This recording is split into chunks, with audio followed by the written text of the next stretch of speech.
The Navy is in the middle of a year-long push to embed its fifth-generation wireless technologies across its systems and installations. As the service's 5G integrated product team says, it's making progress on expanding network coverage. Jason Fox is the director of the 5G IPT in the Department of the Navy Office of the Chief Information Officer. He spoke with Federal News Network's Justin Doubleday about that progress. 5G is important to the Navy because it is amazingly powerful communications technology.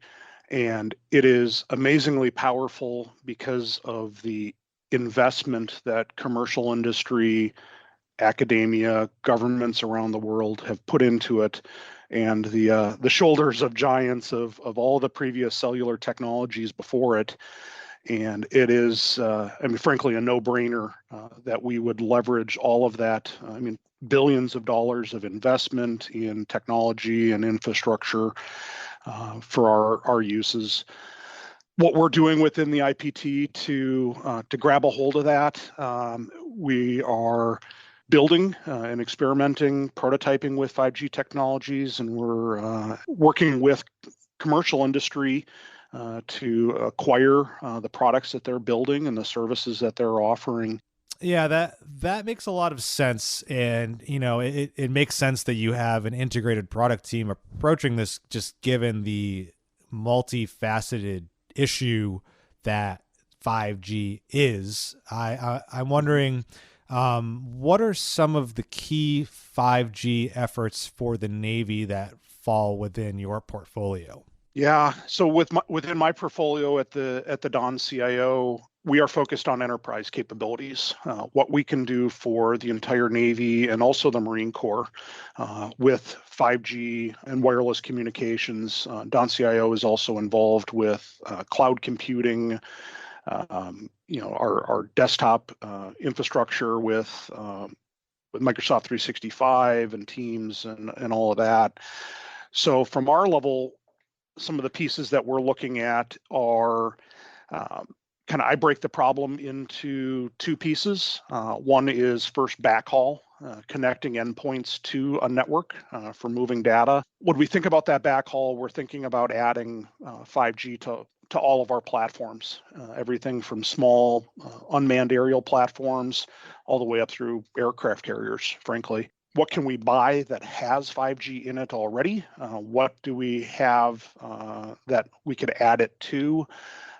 What systems are being designed that we need to include 5G technologies into? And this really hits on the building 5G into these platforms really lets us unlock that investment that commercial industry is making in commercial networks all over the world, terrestrial networks, the efforts going on in 5G non-terrestrial networks, space-based cellular, direct-to-device, depending on who you talk to, you get different names for it. What's going on with private networks, private 5G networks that we may deploy, or hybrid networks that we may deploy with a commercial partner. Yeah, just really lets us unlock all of that infrastructure and make use of it. We have to get the 5G technologies into our systems to be able to leverage all of that. The second big category that I think about all of this in is coverage, providing a network for our endpoints to connect to. Legislation is called on all of the military services to deploy 5G across our installations. We're making progress on that. Right now, every base inside the continental U.S., Navy or Marine Corps has some amount of 5G coverage, but many of them need more. So we're focused on that, getting those networks expanded. We're also looking at bringing coverage with us. The Marine Corps is spending a significant amount of work on deployable 5G networks for their expeditionary operations.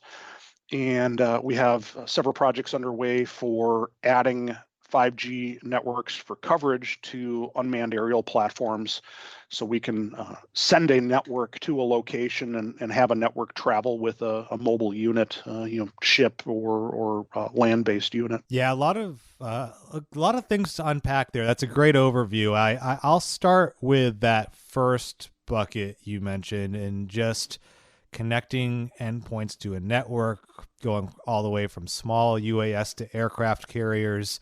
How much of what you're doing is adding to existing platforms versus writing requirements for new platforms? How wicked is that problem, and how are you getting after that?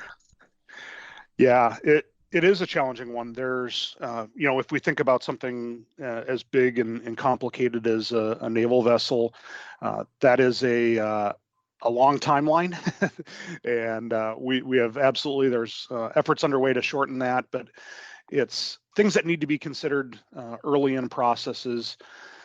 That said, we are doing some refits on ships and adding 5G capabilities to ships where it makes sense.